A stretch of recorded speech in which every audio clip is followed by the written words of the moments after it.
설날 전날 밤, 박씨 종갓집 거실은 뜨끈한 온돌 기운에 숨이 막힐 지경이었다.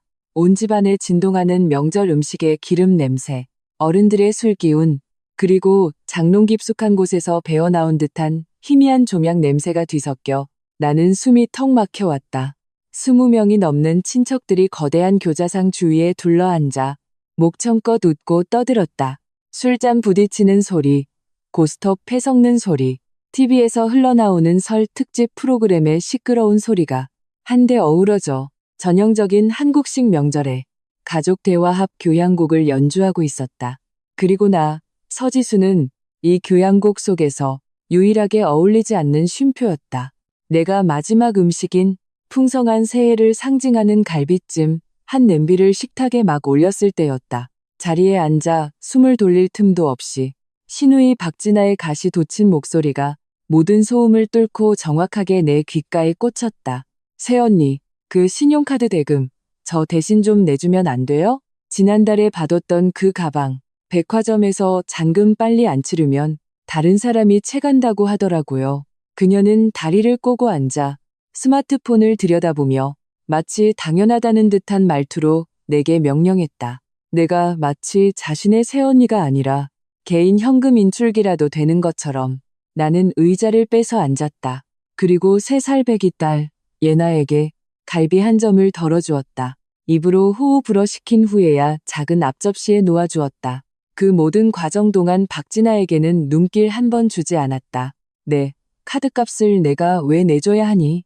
내 말투는 평온했고 기쁨인지 분노인지 알 수 없었다. 박진아는 흥하는 소리와 함께 비웃더니 갑자기 목소리를 키웠다. 식탁에 앉은 모든 사람이 들을 수 있도록. 새언니, 지금 그게 무슨 말이에요? 우리 오빠 돈이 새언니 돈 아니에요? 내가 우리 오빠 돈 좀 쓰는 게 뭐 어때서요? 그리고 회계사라서 연말 보너스도 두둑하게 받으면서 나한테 가방 하나 사주는 게 뭐 그리 대수라고. 우리 박씨 집안에 시집 온 지 6년이나 됐는데 아직도 정이 안 붙었어요? 순간 모든 소음이 떼섰다. 10쌍이 넘는 눈동자가 일제히 내게로 향했다. 탐색, 구경, 고소함, 그리고 무관심, 각양각색의 시선이 뒤섞여 있었다. 내 남편 박진우는 상석 옆에 앉아 작은 아버지와 술잔을 부딪히고 있었다. 그 말을 듣고 그는 미간을 살짝 찌푸렸을 뿐 내게 눈길조차 주지 않았다. 마치 동생의 무례한 행동을 묵인하는 것처럼 나는 깊게 숨을 들이마시고 입을 열려던 참이었다. 하지만 박진아는 집요하게 나를 물고 늘어졌다. 새빨간 네일아트를 한 그녀의 손가락이 갑자기 밥 먹는 데에만 열중하던 예나를 향했다. 그리고 우리 오빠가 새언니한테 얼마나 잘해줬어요? 아주 보물처럼 떠받들고 살았잖아요. 근데 이상하단 말이야. 우리 박씨 집안 사람들은 전부 쌍꺼풀에 오뚝한 코인데 어째서 예나만 혼자 새꺼풀일까? 콧대도 우리 집안 사람이랑은 하나도 안 닮았고 그녀는 잠시 말을 멈추고 음흉하게 말꼬리를 느렸다. 내 혈액을 순간적으로 응고시키는 그 한마디를 내뱉었다. 어디서 굴러온 씨앗인지 모르겠네 정말. 거실 전체가 죽음과 같은 정적에 휩싸였다. TV 속 시끌벅적한 노랫소리마저 보이지 않는 손에 목이 졸린 듯 끊어졌다. 예나는 아직 어려서 굴러온 씨앗이라는 말의 뜻을 몰랐다. 하지만 얼어붙은 분위기와 악에는 느낄 수 있었다. 작은 입술을 삐죽거리더니 금방이라도 울음을 터뜨릴 것 같았다. 시어머니 김선영 여사가 마침내 정신을 차렸다. 그녀는 황급히 젓가락을 내려놓고 박진아의 등을 가볍게 툭 치며 가식적인 웃음을 지어 보였다. 늘 하던 대로 좋은 게 좋은 거지. 식으로 상황을 무마하려 했다. 진아야, 너는 무슨 말을 그렇게 하니? 설날 대낮부터 아무 말이나 막 하고. 세아가 마음에 담아두지 마라. 얘가 원래 성격이 좀 직설적이잖아. 농담한 거니까 진담으로 듣지 말고. 애는 어려서 뭘 알겠니? 또 농담이란다. 지난 6년간 나는 이 말을 수없이 들어왔다. 박진아가 내 화장품을 몰래 쓰는 것도 농담. 박진아가 내가 보름 동안 준비한 프로젝트 보고서를 물에 젖게 한 것도 농담. 박진아가 내가 입덧으로 가장 힘들 때 연기대상감이라며 비꼰 것도 역시 농담.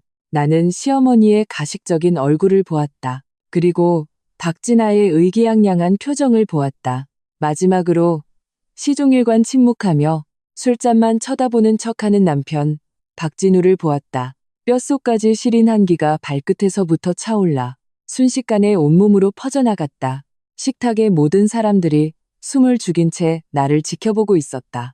아마도 지난 6년처럼 내가 우는 것보다 더 보기 흉한 미소를 쥐어짜내며 괜찮아요. 아가씨는 아직 어리잖아요. 라고 말하고 이 깨진 유리 조각 같은 모욕을 삼켜버리길 기다리고 있을 것이다.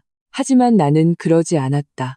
나는 찻잔을 내려놓고 고개를 들어 식탁을 한 바퀴 둘러보았다. 시선은 마침내 정교한 화장으로도 그 천박함을 가리지 못한 박진아의 얼굴에 떼섰다. 나는 입꼬리를 살짝 끌어올려 더없이 상냥하다고 할 만한 미소를 지었다. 아가씨가 그렇게 농담을 좋아하시니 저도 이 흥을 돋울 겸 재미있는 농담 하나 해드릴게요. 모두가 어리둥절한 표정을 지었다. 박진우가 처음으로 고개를 번쩍 들어 나를 쳐다보았다. 이 농담의 주인공 이름도 진아예요. 나는 미소 띤 얼굴로 하지만 수술용 메스처럼 날카로운 시선으로 박진아의 위선을 정확하게 해부하기 시작했다. 지난달 23일 집에서 몰래 훔친 300만 원으로 자기가 별풍선 쏴주는 남자 BJ한테 슈퍼카 10대를 선물했어요. 그런데 알고 보니 그 BJ 유부남의 애는 유치원까지 다니고 있더라고요. 화가 나서 그 BJ가 소속된 MCN 회사까지 쫓아가서 난리를 쳤는데 오히려 사람들 앞에서 뺨만 2대 맞고 위자료로 50만 원까지 물어줬다지 뭐예요. 박진아의 얼굴이 순식간에 새하얗게 질렸다. 입술이 파르르 떨리기 시작했다. 나는 멈추지 않았다. 계속 미소를 지으며 덧붙였다. 아, 맞다. 그렇게 난리치고 기분이 안 좋아서 홍대 클럽에 가서 술을 마셨는데 실수로 누구랑 무슨 일이 좀 있었나 봐요. 그래서 이달 초에 제가 친구한테 부탁해서 강남에 있는 아름 산부인과 병실을 알아봐 줬잖아요. 주소는 산부인과 3층 307호실. 여러분, 이 농담 재미있지 않나요? 거실은 바늘 하나 떨어지는 소리까지 들릴 만큼 고요해졌다. 박진아가 의자에서 용수철처럼 튕겨져 나왔다. 얼굴이 하얗게 질렸다가 파랗게 그리고 보라색으로 변했다. 그녀는 나를 가리키며 온몸을 부들부들 떨 뿐 한마디도 제대로 하지 못했다. 너 헛소리 하지 마. 사람 무고하지 마. 한참 만에야 그녀는 이 몇 마디를 겨우 쥐어짰다. 그래요? 저는 여전히 웃고 있었다. 다만 눈에는 웃음기가 없었다. 그럼 지금 당장 병원 결제 영수증이랑 그 남자 BJ하고 나눈 카톡 대화 캡처본 가족 단톡방에 바로 올려드릴까요? 다들 보시고 제가 이 농담을 얼마나 기가 막히게 지어냈는지 감상하시라고요. 박진아는 완전히 무너졌다. 날카로운 비명을 지르며 미친 암컷 짐승처럼 손톱을 세운 채 내게로 달려들었다. 높이 쳐든 손바닥이 내 뺨을 향해 날아왔다. 하지만 나는 그 기회를 주지 않았다. 그녀의 손이 내 얼굴에 닿기 직전 나는 벌떡 일어나 그녀의 손목을 낚아챘다. 그녀는 아픔에 숨을 들이켰다. 그리고 모든 사람이 경악하는 가운데 나는 다른 쪽 손을 들어 있는 힘껏 그녀의 뺨을 후려쳤다. 짝! 맑고 청명한 소리가 죽음처럼 고요한 거실에 울려 퍼졌다. 박진아는 비틀거리다 뒤에 있던 의자를 엎으며 꼴사납게 바닥에 나뒹굴었다. 그녀는 순식간에 붉게 부어오르는 뺨을 감싸준 채 마치 오늘 처음 본 사람처럼 나를 믿을 수 없다는 듯이 쳐다봤다. 식탁의 모든 친척들은 마치 일시정지 버튼이라도 눌린 것처럼 하나같이 입을 떡 벌리고 얼굴이 굳어 있었다. 나는 얼얼한 손바닥을 털며 바닥에 주저앉은 박진아를 내려다보았다. 얼굴에는 아까보다 더 환하고 더 차가운 미소가 걸려 있었다. 저도 그냥 농담한 건데 왜 그렇게 화를 내세요? 그날의 그 따귀 소리는 마치 고요한 연못에 던져진 폭탄처럼 박씨 집안의 위선적인 가족 화합을 산산조각 내버렸다. 짧은 정적이 흐른 뒤 거실은 순식간에 아수라장이 되었다. 시어머니 김선영 여사는 과장된 비명을 지르며 넘어질 듯 박진아에게 달려가 그녀를 끌어안고 울부짖었다. 아이고, 내 딸 진아야. 괜찮니? 서지수, 이 독한 것. 내가 감히 사람을 쳐. 세상 무서운 줄 모르는구나. 박진아는 뺨을 감싸준 채 마침내 감정의 배출구를 찾은 듯 바닥에 주저앉아 온갖 욕설을 퍼부으며 통곡했다. 다른 친척들도 정신을 차리고는 수군거리며 나를 향해 손가락질했다. 그들의 눈에는 경악과 비난이 가득했다. 그리고 내 남편, 박진우, 그는 마침내 충격에서 벗어나 벌떡 일어났다. 새파랗게 질린 얼굴로 내게 다가와 내 팔을 거칠게 붙잡았다. 그는 목소리를 낮춰 이를 악물고 말했다. 서지수, 너 미쳤어? 나는 차가운 눈으로 그를 바라보며 말없이 그의 손을 뿌리쳤다. 그는 내 힘에 밀려 비틀거렸고 얼굴에 스친 당혹감은 이내 더 깊은 분노로 변했다. 너 오늘 무슨 짓을 한 건지 알아? 설날에 이렇게 많은 친척들 앞에서 진아가 앞으로 어떻게 얼굴을 들고 다니라고. 그 애가 내 딸을 모욕할 때는 내 딸이 앞으로 어떻게 살아가야 할지는 생각 안 했나 보지? 나는 평온하게 반문했다. 목소리는 크지 않았지만 마치 얼음 송곳처럼 그의 심장을 꿰뚫었다. 박진우의 시선이 흔들렸다. 하지만 그는 이내 다시 강경한 태도를 보였다. 그건 걔가 생각이 없어서 그런 거고 내가 잘못했다고 말했잖아. 그냥 한 번만 참아주면 안 됐어? 굳이 이렇게 판을 깨야 했냐고. 참으라고. 나는 기가 막힌다는 듯 실소를 터뜨렸다. 박진우 씨, 내가 뭘 참아야 하는데? 내 딸을 굴러온 씨앗이라고 욕하는 걸 참아? 아니면 자기 딸이 사람들 앞에서 모욕당하고 있는데도 거북이처럼 등껍질에 숨어서 방귀 하나 뀌지 못하는 당신을 참으라는 거야? 내 목소리는 작았지만 귀를 쫑긋 세우고 엿듣던 주변 친척들에게는 똑똑히 들릴 만큼 명료했다. 박진우의 얼굴이 순식간에 돼지 간처럼 검붉게 변했다. 늘 순종적이고 인내심 많던 내가 이렇게까지 모질고 가차없이 말하리라고는 상상도 못했을 것이다. 그날의 저녁 식사는 당연히 파국으로 끝났다. 친척들은 마치 전염병이라도 피하듯 이런저런 핑계를 대며 서둘러 자리를 떴다. 떠나는 그들의 눈초리는 나를 마치 괴물 보듯 했다. 시어머니는 아직도 훌쩍이는 박진아를 부축하며 떠나기 전 원수라도 보는 듯한 도끼 어린 눈으로 나를 쏘아붙였다. 곧 시끌벅적했던 거실에는 우리 세 식구와 어지럽게 널린 음식물 쓰레기만 남았다. 예나는 아까의 소동에 겁을 먹고 내 다리를 꼭 끌어안은 채 작은 몸을 가늘게 떨고 있었다. 나는 허리를 굽혀 딸을 품에 안고 등을 부드럽게 토닥이며 속삭였다. 예나야, 무서워하지 마. 엄마가 있잖아. 박진우는 안절부절 못하며 거실을 서성이다. 내 앞에 멈춰 섰다. 그는 깊은 한숨을 내쉬며 피로감과 거부할 수 없는 명령조가 섞인 말투로 말했다. 됐어. 이미 벌어진 일. 이제 와서 말해봤자 소용없어. 내일 아침에 나랑 같이 엄마 집에 가서 진아한테 사과해. 그렇게 해서 이 일 마무리 짓자. 가족끼리 원수처럼 지낼 거야? 나는 딸을 안은 채 천천히 고개를 들었다. 내가 8년을 사랑하고 6년을 함께 산 이 남자를 바라보았다. 갑자기 그가 너무나 낯설게 느껴졌다. 사과? 나는 이 두 글자를 나지막이 읊조렸다. 그리고 웃었다. 눈물이 나올 만큼.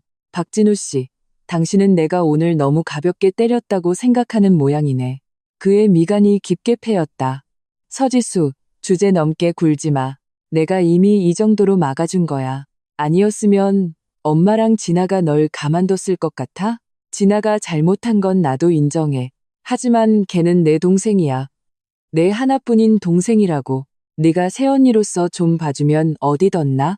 명절인데 그냥 좀 참으면 안 됐어? 왜 일을 이 지경으로 만들어서 모두를 불편하게 해? 그의 목소리에는 억울함과 질책이 가득했다. 마치 내가 비이성적으로 소란을 피워 가정의 평화를 깨뜨린 주범인 것처럼. 나는 딸을 안고 일어서서 한 걸음 한 걸음 그에게 다가갔다. 그의 눈을 똑바로 마주보았다. 박진우 씨, 내가 물어볼게. 내가 왜 참아야 하지? 내 목소리는 가볍지만 천근의 무게를 담고 있었다. 단지 당신 동생이라는 이유로? 내가 그의 새언니라는 이유로? 나는 당신 집에 노예로 팔려온 게 아니야. 내가 목숨 걸고 낳은 딸은 사람들 앞에서 모욕당하고 그 애의 농담 소재가 되라고 있는 게 아니라고. 나는 잠시 말을 멈추고 그의 흔들리는 눈빛을 보며 한 글자 한 글자 힘주어 물었다. 다시 한번 물을게. 방금 당신 딸을 굴러온 씨앗이라고 했는데 그 농담 그렇게 재미있었어? 박진우는 내 질문에 할 말을 잃었다. 입술을 몇 번 달싹이더니 결국 이 사이로 힘없는 변명을 쥐어짰다. 걔가 원래 입이 거칠어서 그래. 내가 나중에 단단히 혼내줄게. 그럴 필요 없어. 나는 차갑게 그의 말을 끊었다. 당신의 훈계라는 건 고작 아프지도 않은 잔소리 몇 마디 하고 내 돈으로 명품 가방 하나 사주면서 달래는 게 전부겠지. 그런 쇼는 6년 동안 봤어. 이제 질렸다고. 나는 예나를 안고 침실로 향했다. 심장이 순식간에 얼음처럼 차가워졌다. 서지수, 어디가? 박진우가 등 뒤에서 소리쳤다. 나는 돌아보지 않았다. 그저 담담하게 말했다. 농담이 없는 곳으로. 설날 밤, 텅 빈 거리를 차가 달렸다. 창밖으로는 화려한 불꽃과 집집마다 새어나오는 불빛이 가득했지만 차 안은 죽음처럼 고요했다. 예나는 울다 지쳤는지 내 품에서 깊이 잠들어 있었다. 긴 속눈썹에는 아직 눈물방울이 맺혀 있었다. 박진우는 운전석에 앉아 굳게 담은 턱으로 아무 말도 하지 않았다. 차 안의 공기는 숨 막힐 듯이 무거웠다. 나는 빠르게 스쳐 지나가는 창밖 풍경을 보며 황량한 마음을 느꼈다. 나는 결혼이 두 사람이 함께 배를 타고 풍랑 앞에서 서로를 지탱해주는 것이라 생각했다. 하지만 내가 틀렸다. 박진우의 마음속에는 그의 원래 가족이 언제나 최우선이었다. 이른바 가와만사성이라는 것은 오로지 나 한 사람의 양보와 희생으로 이루어지는 것이었다. 그의 침묵, 그의 좋은 게 좋은 거지라는 식의 태도, 그의 그냥 좀 참아라는 말은 마치 무딘 칼날처럼 이 결혼에 대한 나의 마지막 열정과 기대를 조금씩 베어내고 있었다. 집에 돌아와 예나를 재우고 방에서 나왔다. 박진우는 거실 소파에 앉아 담배를 피우고 있었다.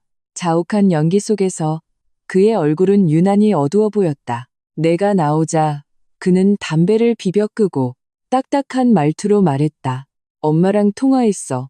아직 화가 많이 나셨더라. 내일 나랑 같이 가서 싹싹 빌고 이 일은 없는 걸로 해. 나는 그를 바라보며 문득 실소가 터져 나왔다. 그는 문제의 핵심이 무엇인지 전혀 깨닫지 못하고 있었다. 그가 생각하는 것은 언제나 어떻게 하면 가장 빨리 사태를 수습하고 그의 위선적인 평화를 되찾을 수 있을까 하는 것뿐이었다. 박진우 씨, 나는 평온하게 입을 열었다. 우리 얘기 좀 해요. 무슨 할 말이 더 있어? 내가 말했잖아. 내일 가서 사과하면 끝나는 일이라고. 그는 귀찮다는 듯 손을 내저었다. 내가 하려는 얘기는 사과가 아니에요. 나는 그의 앞에 서서 맑고 단호한 눈빛으로 말했다. 우리 결혼에 대한 얘기를 하려는 거예요. 그는 얼어붙었다. 내가 이 주제를 꺼내리라고는 상상도 못한 것 같았다. 나 이제 더는 못 참겠어요. 나는 한 글자 한 글자 명확하게 말했다. 오늘부터 나는 더 이상 참지 않을 거예요. 설날 아침, 동이 트기도 전에 초인종이 마치 빛 독촉이라도 하러 온 것처럼 요란하게 울렸다. 나는 뜬 눈으로 밤을 새워 눈이 뻑뻑했다. 소파에서 쪽잠을 잔 박진우도 급한 초인종 소리에 잠이 깨 헝클어진 머리로 잔뜩 짜증난 얼굴을 하고 문을 열었다. 문 밖에는 시어머니 김선영 여사와 시누이 박진아가 마치 두 명의 문지기처럼 살기등등하게 버티고 서 있었다. 박진아의 뺨에는 아직 선명한 손자국이 남아 있었고 눈은 호두처럼 퉁퉁 부어 있었다. 박진우를 보자마자 그녀의 눈물은 수도꼭지를 튼 것처럼 쏟아졌다. 자신의 얼굴을 가리키며 그녀는 울부짖었다. 오빠 이것 좀 봐. 오빠 와이프가 날 이렇게 만들었어. 나 못 살아. 우리 집안 체면을 저 여자가 다 망쳤다고. 김선영 여사는 허리에 손을 얹고 마치 죄인을 신문하듯 박진우를 밀치고 안으로 들어오며 소리쳤다. 서지수 어딨어? 당장 기어 나오라고 해. 사람을 때려놓고 거북이처럼 숨어 있으려고. 내가 말하는데 오늘 이 일 그냥 안 넘어가. 우리 진아한테 무릎 꿇고 사죄하지 않으면 내가 경찰에 신고해서 너 같은 망나니 잡아넣을 테니까. 나는 시끄러운 소리에 잠이 깨 벌벌 떠는 예나를 안고 침실에서 나왔다. 눈앞에 이소동을 차갑게 바라보았다. 박진우는 중간에 끼어 어쩔 줄 몰라 했다. 그는 울고불고하는 어머니와 동생을 달래면서 뒤돌아 내게 눈치를 주며 목소리를 낮췄다. 여보, 빨리 한마디해. 싹싹 빌면 이 일 끝난다니까. 나는 그의 그 초조하고 사태를 무마하려는 얼굴을 보며 마음속 마지막 온기마저 사라지는 것을 느꼈다. 또 싹싹 빌라고 또 끝난다고. 나는 예나의 등을 가볍게 토닥이며 그들을 지나쳐 거실 정수기로 걸어갔다. 따뜻한 물 한 잔을 따라 딸에게 조금씩 마시게 했다. 처음부터 끝까지 나는 그들에게 눈길 한 번 주지 않았다. 마치 그들이 시끄러운 공기 덩어리라도 되는 것처럼 나의 무시는 김선영 여사를 완전히 격분시켰다. 그녀는 달려와 내 손에 있던 물컵을 낚아채 바닥에 힘껏 내동댕이 쳤다. 물과 유리 파편이 사방으로 튀었다. 너 지금 귀머거리 행세하는 거야? 내가 말하는데 안 들려? 그녀는 내 코앞에 손가락질하며 악을 썼다. 내가 입 다물고 있으면 이 일이 그냥 넘어갈 것 같아? 내가 말하는데 오늘 내 딸한테 제대로 사과 안 하면 나 여기서 한 발짝도 안 움직일 거야. 네가 이 명절을 어떻게 보내나 한번 보자고. 예나는 이 갑작스러운 상황에 와앙하고 울음을 터뜨렸다. 박진우는 그 모습을 보고 마침내 참지 못하고 소리쳤다. 엄마, 그만 좀 하세요. 애도 있잖아요. 애? 너는 맨날 저 돈 안 되는 계집애만 감싸고 돌지. 김선영 여사는 이성을 잃고 막말을 퍼부었. 쟤만 아니었으면 우리 집이 이렇게 시끄러울 일이 있었겠어. 내가 보기에 쟤는 완전 불행을 몰고 오는 애야. 박진우는 어머니의 막말에 얼굴이 파랗게 질렸지만 여전히 중재자 역할을 하려 애썼다. 내 팔을 잡아 끌며 말했다. 여보, 일단 예나 데리고 방에 들어가 있어. 여긴 내가 알아서 할게. 나는 그의 손을 뿌리쳤다. 눈빛이 얼음처럼 차가웠다. 당신한테 맡기라고? 당신한테 맡겨서 또 좋은 게 좋은 거지 식으로 넘어가라고? 나는 그를 보며 한 글자 한 글자 물었다. 박진우 씨, 어젯밤에 내가 한 말, 한 글자도 안 들었어. 그는 얼어붙었다. 입술을 달싹였지만 아무 말도 하지 못했다. 나는 더 이상 그를 상대하지 않고 여전히 발악하는 시어머니와 시누이에게로 시선을 돌렸다. 목소리는 크지 않았지만 거부할 수 없는 단호함이 깃들어 있었다. 여기서 난동 부리고 싶으세요? 좋아요. 하지만 여긴 당신들이 행패 부릴 곳이 아니에요. 말을 마친 후 나는 그들의 어리둥절한 시선을 뒤로하고 딸을 안고 침실로 들어갔다. 박진우는 내가 타협한 줄 알고 안도의 한숨을 내쉬며 어머니를 달래기 시작했다.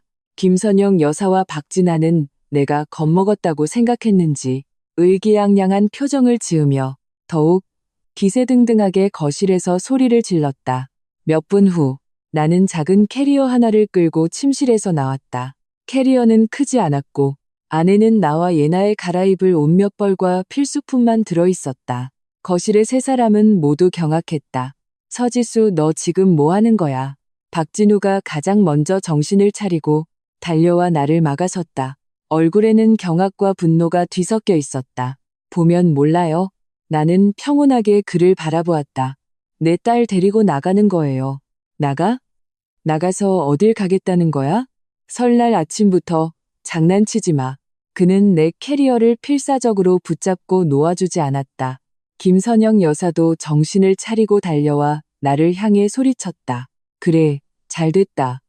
사람 때려놓고 도망까지 가겠다? 내가 말하는데 어림도 없어. 오늘 여기서 확실하게 매듭 짓기 전까지 이 집 문턱 하나 넘을 생각 마. 나는 눈앞에 이 추악한 세 사람을 보며 극심한 피로감과 함께 더없이 맑은 정신을 느꼈다. 나는 더 이상 그들과 언쟁하지 않았다. 그저 휴대폰을 꺼내 그들이 보는 앞에서 번호를 눌렀다. 네, 110이죠.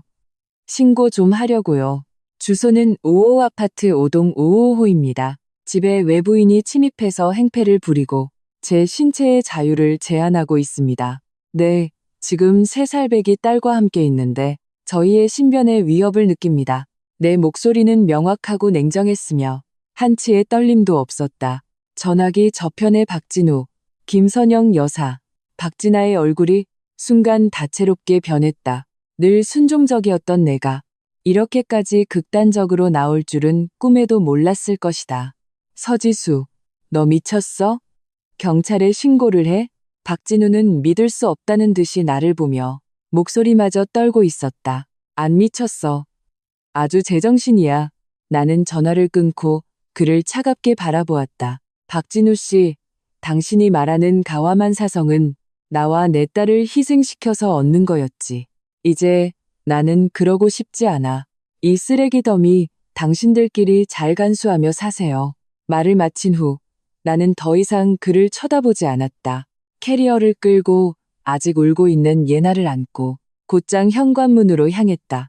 박진우는 나를 막으려 했지만 내 눈 속의 단호함과 냉담함에 압도당해 그 자리에 얼어붙은 채 꼼짝도 하지 못했다. 김선영 여사와 박진아도 나의 행동에 겁을 먹고 내가 문을 열고 나가는 것을 멍하니 지켜볼 뿐이었다. 쾅! 나는 힘껏 문을 닫았다. 그 가족의 고함과 경악을 모두 문 뒤에 가두어 버렸다. 복도는 조용했다. 나는 딸을 안고 한 걸음 한 걸음 엘리베이터로 향했다. 엘리베이터 문이 천천히 열리며 창백하지만 단호한 내 얼굴을 비추었다. 오늘부터 나는 더 이상 억울함을 삼키는 현모양처가 아니다. 나는 그저 서지수, 내 딸을 지키기 위해 전력을 다해야 하는 한 명의 어머니다. 나는 예나를 데리고 시내 중심가에 있는 조용하고 편안한 호텔에 묵었다. 호텔 창문은 도시의 중앙 광장을 향하고 있어 이른 아침에도 드문드문 사람들의 모습을 볼 수 있었다. 딸을 재우고 나는 창가에 앉아 아래의 분주한 거리를 내려다보았다. 마음은 오히려 전례 없이 평온했다. 휴대폰은 아까부터 계속 울리고 있었다. 박진우였다. 나는 바로 무음으로 바꾸고 한쪽에 던져버렸다. 이것이 시작일 뿐이라는 것을 안다. 힘겨운 싸움이 기다리고 있을 것이다. 하지만 이번에는 나는 물러서지 않을 것이다. 휴대폰이 침대 협탁 위에서 집요하게 진동했다. 화면에는 남편이라는 두 글자가 반복해서 떠올랐다. 마치 저승사자처럼. 나는 무시하고 예나 옆에서 그녀가 가장 좋아하는 애니메이션을 조용히 함께 봤다. 아이는 감정을 추스르고 만화 캐릭터를 보며 깨르르 웃었다. 마치 아침에 그 소동은 없었던 일처럼. 아이들의 세계는 이렇게 단순한데 어른들의 세계는 이토록 복잡하다. 진동이 마침내 멈췄다. 몇 분 지나지 않아 휴대폰에서 카카오톡 메시지 알림음이 미친 듯이 울리기 시작했다. 확인해보니 박신혜, 사랑 가득 우리 가족이라는 이름의 단톡방이었다. 지금 이 순간 초당 수십 개의 메시지가 올라오고 있었다.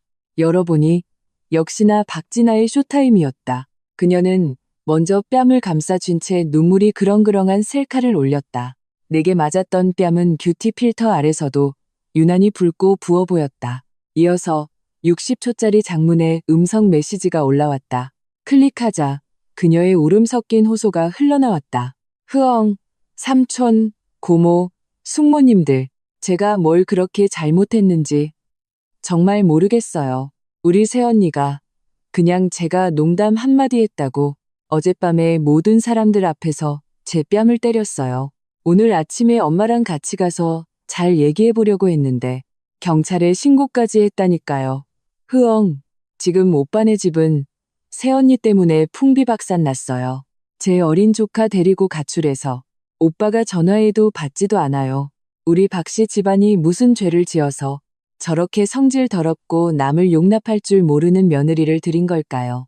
그녀의 목소리는 연극 배우처럼 과장되었고 눈물과 함께 호소력이 짙었다. 마치 하늘이 무너질 듯한 억울함을 당한 완벽한 피해자의 모습이었다. 아니나 다를까 단톡방은 즉시 들끓었다. 작은 숙모가 가장 먼저 나섰다. 어머머, 세상에, 이게 무슨 일이야. 지수 걔. 평소에는 조용해 보이더니 어떻게 사람을 때릴 수가 있어? 진아가 아무리 잘못했어도 윗사람인데. 셋째 고모가 맞장구를 쳤다. 그러게 말이야. 요즘 여자들은 책 좀 읽었다고 기고만장해서 우리 조상님들이 물려주신 예의범절을 하나도 몰라. 진우가 너무 오냐오냐 키워서 그래. 먼 친척 버린 당숙이 나를 태그했다. 에이티 서지수, 너도 나와서 말 좀 해봐라.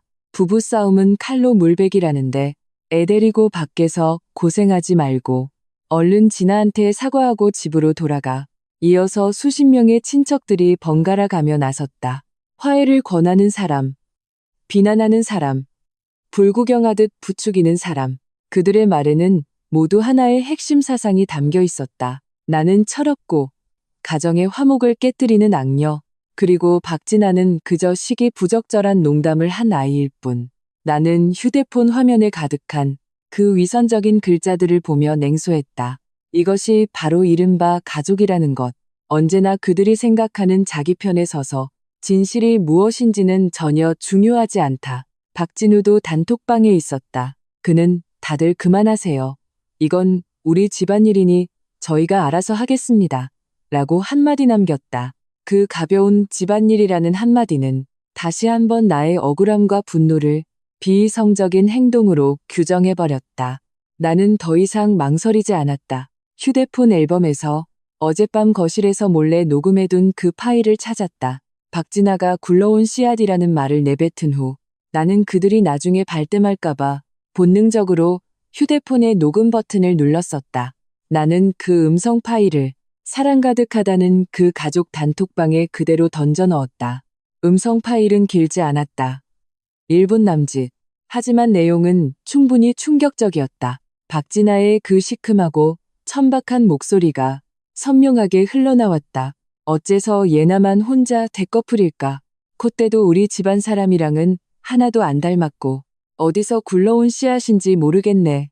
정말. 이어서 시어머니 김선영 여사의 그 전형적인 좋은 게 좋은 거지. 식의 목소리. 애가 원래 성격이 좀 직설적이잖아. 농담한 거니까 진담으로 듣지 마. 음성 파일 재생이 끝나자 단톡방은 순식간에 죽음과 같은 정적에 휩싸였다. 방금 전까지 시끄럽게 떠들며 분개하던 친척들은 마치 단체로 목이 졸린 것처럼 한 글자도 써 내려가지 못했다. 나는 그들에게 반응할 시간을 주지 않았다. 이어서 단톡방에 한 줄의 글을 썼다. 이 농담이 재미있다고 생각하시는 분은 제가 댁으로 쳐들어가서 매일 이런 농담 해드리겠습니다. 댁의 자손대대로 사람들한테 손가락질 받으며 굴러온 씨앗이라는 소리 듣게 해드리죠. 네 글자는 얼음 조각처럼 날카로웠다. 욕 한마디 없었지만 가장 악독한 저주를 담아 모든 사람의 심장에 깊숙이 박혔다. 이 말을 남기고 나는 미련 없이 오른쪽 상단 버튼을 눌러 이 역겨운 단톡방을 나와버렸다. 세상이 마침내 조용해졌다. 나는 휴대폰을 옆으로 던져버리고 깊은 숨을 내쉬었다. 아침 내내 가슴을 짓누르던 우라가 마침내 조금 가라앉는 기분이었다. 나는 이 행동이 박씨 집안의 인간관계에 원자폭탄을 투하한 것과 같다는 것을 안다. 나는 그들 모두에게 완전히 미운 털이 박혔을 것이다. 하지만 상관없다. 나의 존엄을 짓밟아야만 유지되는 그런 가족 관계라면 나는 차라리 없는 편이 낫다. 예나는 애니메이션을 다 보고 눈을 비비며 하품을 했다. 나는 아이를 안고 욕실로 들어가 따뜻한 물로 목욕을 시켰다. 따뜻한 수증기가 피어올라 거울에 비친 내 초췌한 얼굴을 흐릿하게 만들었다. 딸에게 깨끗한 잠옷을 입히고 침대에 눕혔다. 그리고 그녀가 가장 좋아하는 동화책을 읽어주었다. 나의 나지막한 목소리에 예나는 금세 꿈나라로 빠져들었다. 작은 얼굴에는 달콤한 미소가 걸려 있었다.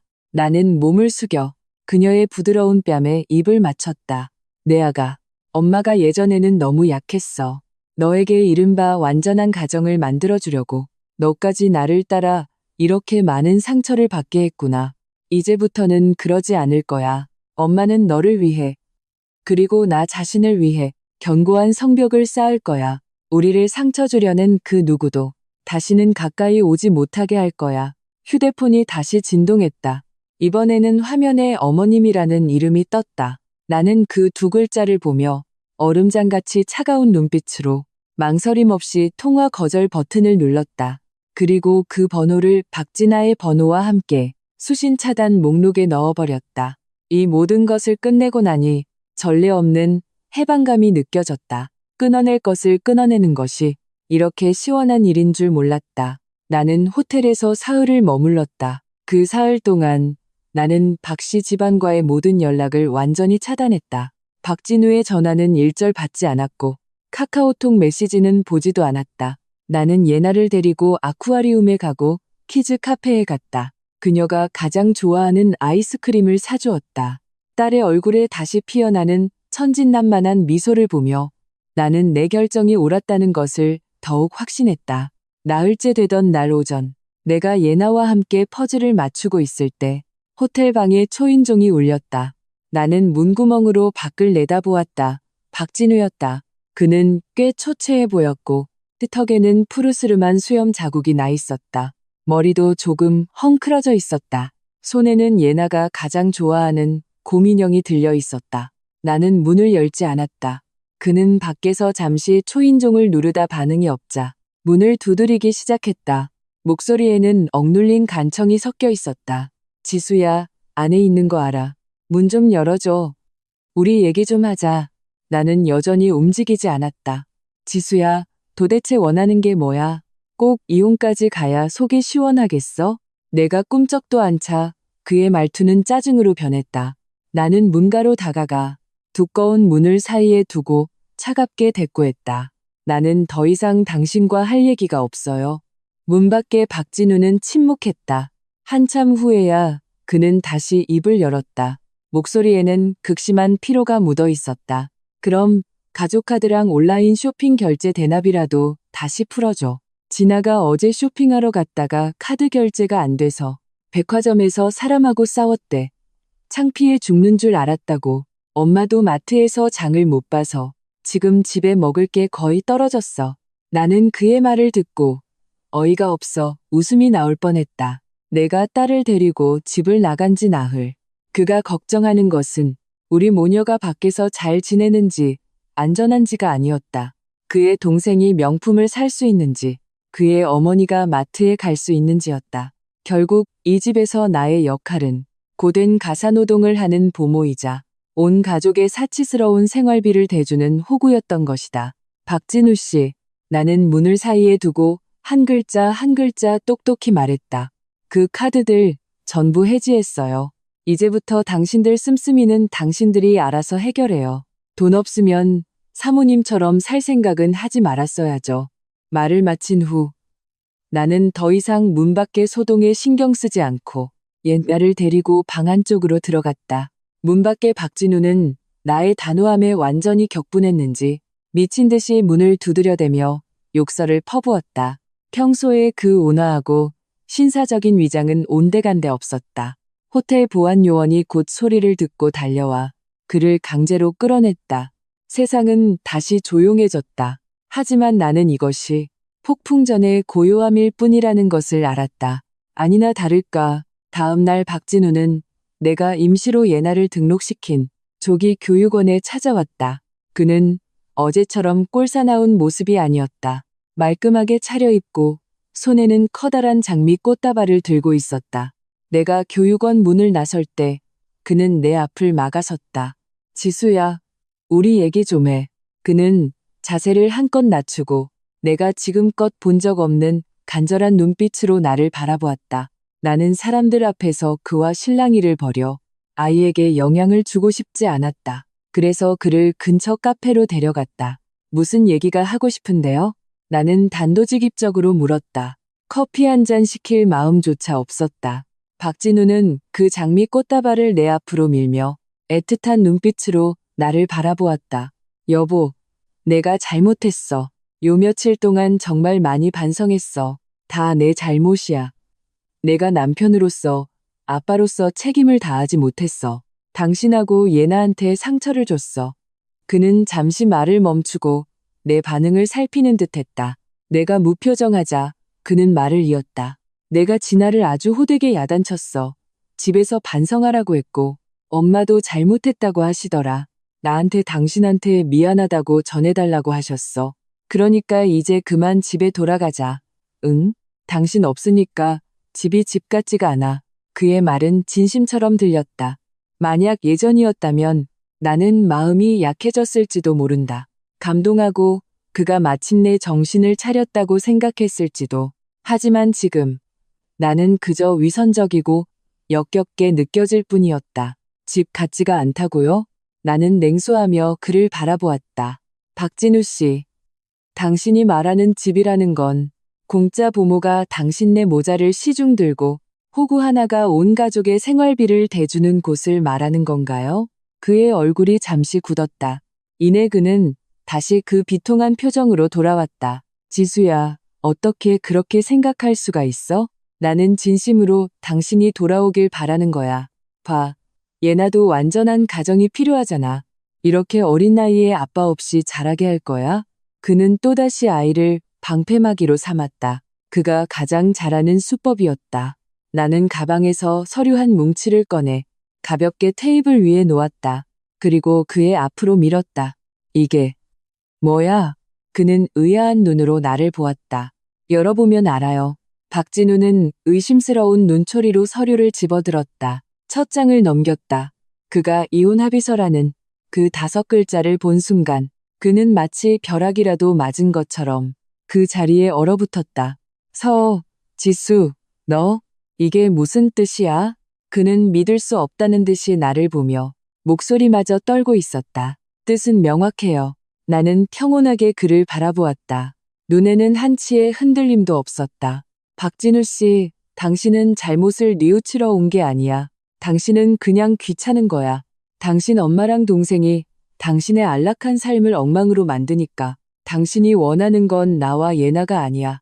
그저 당신의 문제를 해결해주고 편안한 삶을 계속 살게 해줄 도구가 필요한 것뿐이지. 그리고 나는 더 이상 그 도구가 되고 싶지 않아. 나는 자리에서 일어났다. 그의 새하얗게 질린 얼굴을 내려다보았다. 사인해요. 예나의 양육권은 반드시 내가 가질 거예요. 부부 공동재산은 우리 반으로 나누면 되고요. 말을 마친 후 나는 더 이상 그를 쳐다보지 않고 카페를 나섰다. 유리창을 통해 들어온 햇살이 그의 망연자실한 그림자를 길게 늘어뜨리고 있었다. 그가 쉽게 사인하지 않을 것이라는 것을 안다. 하지만 괜찮다. 나는 힘겨운 싸움을 할 준비가 되어 있었다. 예나를 위해, 그리고 나 자신을 위해. 이번에는 절대 타협하지 않을 것이다. 박진우는 그 이혼 합의서를 들고 넋이 나간 채 집으로 돌아갔다. 나는 호텔로 돌아가지 않고 변호사인 친구를 찾아갔다. 이혼 소송과 양육권 확보에 관한 자문을 구했다. 친구는 내 이야기를 듣고 분노하며 책상을 내리쳤다. 그리고 전적으로 나를 돕겠다고 약속했다. 전문가의 지원을 받으니 마음이 한결 놓였다. 그 후 며칠간 박진우는 더 이상 나를 찾아오지 않았다. 나는 그가 냉정하게 생각할 시간을 갖고 있다고 여겼다. 하지만 그것이 또 다른 폭풍의 전조일 줄은 몰랐다. 주말, 나는 엄마에게서 전화를 받았다. 전화기 너머 엄마의 목소리는 몹시 지쳐 있었다. 지수야, 너 진우랑 도대체 무슨 일이니? 오늘 그의 엄마가 선물 꾸러미를 잔뜩 들고 우리 집에 왔어. 울고불고 난리를 치면서 네가 상처 많이 받았다고. 다 자기가 딸 교육을 잘못 시킨 탓이라고. 우리더러 제발 이웃만은 말려달라고 사정하더라. 나는 속으로 냉소했다. 김선영 여사의 이 우회 전략은 참으로 교묘했다. 내게서 돌파구를 찾지 못하자 부모님께 감정에 호소하기 시작한 것이다. 엄마, 그 사람 말 듣지 마세요. 나는 평온하게 말했다. 진우 씨랑 제 문제는 저희가 알아서 할게요. 두 분은 끼어들지 마세요. 그래도 엄마는 망설였다. 그의 엄마가 우는 게 너무 서러워 보여서 연기 같지는 않던데 진우한테 기회를 한 번 더 줘보는 건 어떠니? 부부는 정으로 사는 거고 예나도 아직 저렇게 어린데. 엄마, 나는 엄마의 말을 끊었다. 만약 오늘 어떤 사람이 엄마 외손녀 코앞에 대고 굴러온 씨앗이라고 욕을 했다면 그래도 저한테 기회를 주라고 하셨을까요? 전화기 저편은 오랫동안 침묵했다. 한참 후에야 엄마는 한숨을 쉬었다. 알겠다. 네가 알아서 결정해라. 네가 무슨 결정을 하든 아빠랑 엄마는 널 지지한다. 전화를 끊고 나는 마음이 착잡했다. 김선영 여사가 오늘 우리 부모님 앞에서 얼마나 많은 연기를 했을지 뻔했다. 모든 책임을 박진아에게 떠넘기고 자신은 깨끗하게 발을 뺐을 것이다. 그리고 이 모든 사단의 원흉인 박진아는 여전히 코빼기도 비치지 않았다. 하지만 나는 몰랐다. 그 시각 박진아가 집에서 더욱 악랄한 복수 계획을 꾸미고 있다는 것을. 박진우는 이혼 합의서를 집에 가져간 후 극심한 폭력성과 무기력함에 빠져 있었다. 그는 모든 분노를 박진아에게 쏟아부었다. 그녀의 모든 용돈을 끊었을 뿐만 아니라 더 이상 흡혈귀처럼 굴지 말고 당장 나가서 일이나 하라고 소리쳤다. 박진아는 개처럼 욕을 먹고도 자신의 잘못을 반성하기는커녕 모든 증오를 나에게로 돌렸다. 그녀의 생각에 내가 사소한 일에 과민 반응하지만 않았더라면, 내가 오빠를 부추겨 이혼하자고만 하지 않았더라면 그녀는 여전히 온 가족의 사랑을 받는 공주님으로 마음껏 카드를 긁으며 쇼핑하고 걱정 없이 살 수 있었을 것이다. 그녀는 내가 이렇게 기고만장할 수 있는 이유가 오빠가 나를 사랑하고 내가 예나라는 왕패를 쥐고 있기 때문이라고 생각했다.